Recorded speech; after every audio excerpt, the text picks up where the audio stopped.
Olá, pessoas, tudo bem? Hoje estamos aqui para o terceiro episódio da Gramática Flix. Hoje falaremos sobre os elementos coesivos, os quais podem ser definidos como expressões gramaticais que servem para conectar palavras, frases e parágrafos.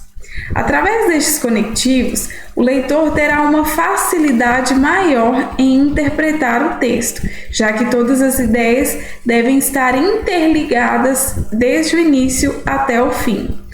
Ele é um recurso utilizado também para evitar a repetição de palavras. Então, para isto, podemos utilizar conjunções, advérbios, preposições e pronomes.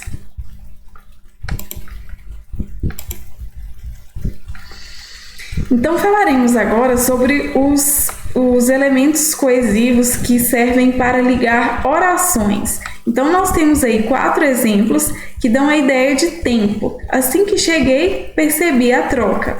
Da ideia de condição, se você contar a verdade, poderá sair do castigo. Comparação entre duas ideias, ir à academia é pior do que fazer dieta. E oposição, gostaria de ver o jogo, mas preciso estudar. Então, estes aí são poucos exemplos, dentre os quais existem vários. Então, vocês poderão acessar na descrição desse vídeo ou pelo portal do aluno a lista com várias outras conjunções que podem trazer outras situações de coesão textual. Então, abram a tabela e verifiquem como são amplas as possibilidades de utilização das conjunções enquanto elementos coesivos.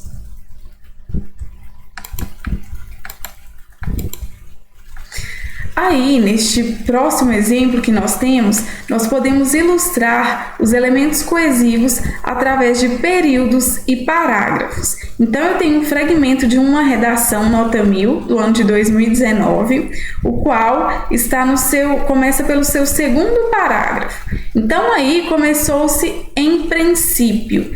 Em princípio, dá a ideia de que posteriormente será citado alguma outra situação. Então, nós conseguimos perceber que neste primeiro parágrafo há uma referência a determinado assunto e que dará continuidade a este assunto em um próximo parágrafo, que é o parágrafo que começa pelo elemento coesivo ademais.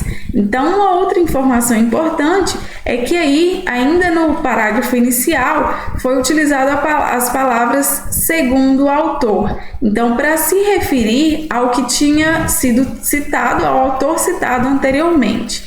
No mesmo sentido, aí nesse mesmo parágrafo, nós temos para finalizar o parágrafo o nesse contexto. E assim por diante, podemos perceber que nos outros parágrafos há conexão entre ideias. Então, em ademais, também dá a ideia de continuidade ao que foi dito em princípio no parágrafo anterior.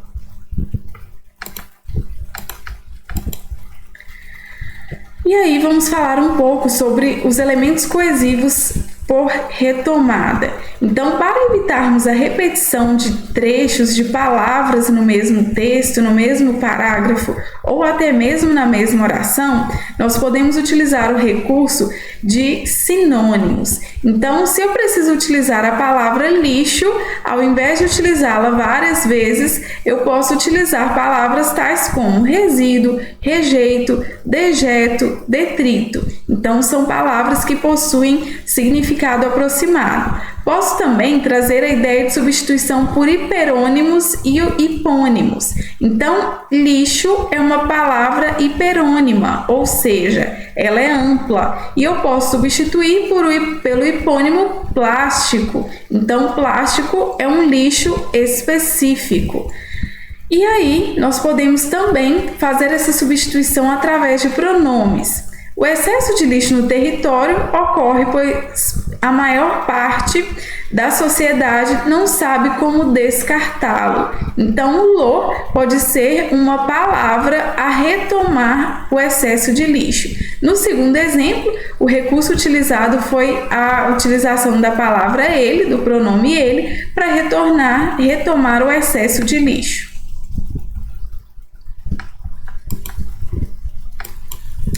E por último, uma dica que devemos evitar utilizar a palavra o mesmo e a palavra a mesma para retomar o que foi dito anteriormente, porque ela não tem essa função de retomar o termo anterior. Então, ao invés de utilizar fui visitar minha avó, a mesma me ensinou a fazer biscoitos, prefira utilizar o pronome ela. Então, fui visitar a minha avó, ela me ensinou a fazer biscoitos. Então, por hoje são essas dicas e até o próximo episódio.